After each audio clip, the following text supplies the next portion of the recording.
Roulez avec Roland Vélo toute l'année, le spécialiste du monde du vélo à Chantonnay, en regardant les Vendéens du Tour.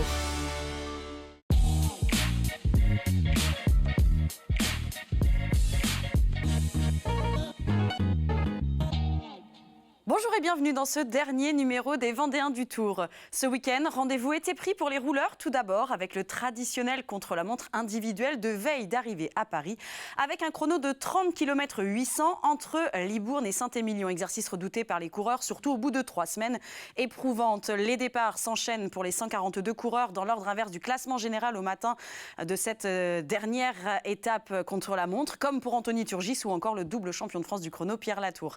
Si les spécialistes que le champion du Danemark, Kasper Asgreen, ont un moment dominé le haut du tableau et peut-être envisagé la victoire d'étape, c'était sans compter sur le phénomène venu des sous-bois, Wout van Aert, déjà vainqueur de 2 étapes sur ce Tour de France, qui pulvérise littéralement les chronos des meilleurs spécialistes et vient franchir la ligne en 35 minutes, 53 secondes et 34 centièmes. Les leaders du classement général s'élancent après, mais aucun ne parviendra à améliorer la marque du Belge.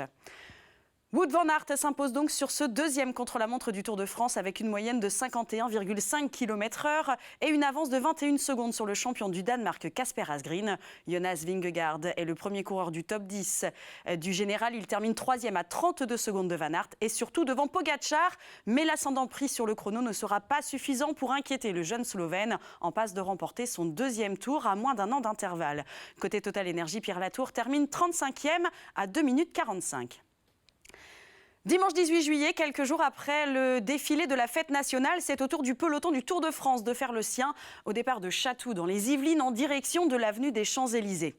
108 km au programme, le temps pour Tadej Pogačar de savourer ce moment. Maillot jaune sur le dos depuis le Grand Bornand autour de ses coéquipiers du team UAE Emirates, toujours au grand complet après 3 semaines éreintantes. Mais si l'heure est à la fête pour certains et l'enjeu bouclé pour le maillot jaune, blanc et à poids de meilleurs grimpeurs, rien n'est encore certain pour le maillot vert et les sprinteurs n'ont qu'une envie, inscrire leur nom au palmarès du Tour sur la plus belle avenue du monde et pour la plus prestigieuse des victoires d'étape au sprint. Dès le premier passage sur la ligne traditionnellement franchi par l'équipe du maillot jaune, Rouch lance les hostilités et un petit groupe parvient alors à s'échapper. Les comptables sont accrochés au sprint intermédiaire et Mark Cavendish, solidement amené par son poisson pilote Michael Morkov, marque de précieux points face à Michael Matthews. L'échappée alors reprise, une autre se forme avec notamment Philippe Gilbert, l'homme qui avait dompté le Mont des Alouettes en 2011 et qui effectue ses derniers tours de roue sur la grande boucle. Image difficile d'Anthony Turgis dans la souffrance, fiévreux depuis le matin, qui s'accroche et tient malgré tout à terminer son tour, alors qu'à l'avant, le super combatif du Tour, Franck Bonamour, s'offre un dernier barreau d'honneur.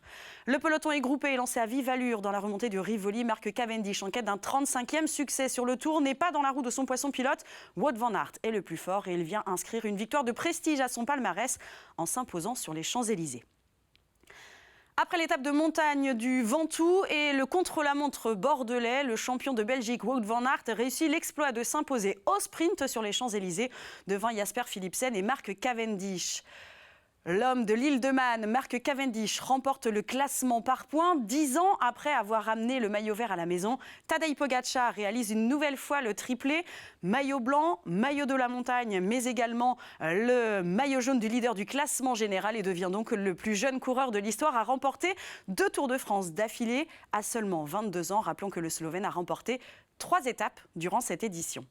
Concernant le classement général final, Pogačar s'impose donc avec 5 minutes et 20 secondes d'avance sur Jonas Vingegaard, leader désigné de la formation Jumbo-Visma, après l'abandon de Primož Roglič et avec 7 minutes et 3 secondes sur l'équatorien du team Ineos Grenadier, Richard Carapaz. Guillaume Martin termine premier français et pour la première fois de sa carrière dans le top 10 du Tour. 2 coureurs du team Total Energy intègrent le top 50, Christian Rodriguez 46e et Pierre Latour 47e.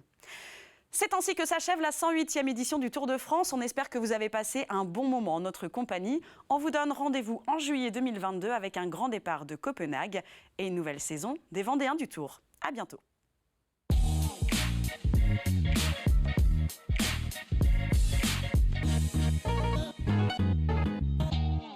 C'était les Vendéens du Tour avec Roland Vélo, ouvert du mardi au samedi à Chantonnay. Plus d'infos sur roland-vélo.fr.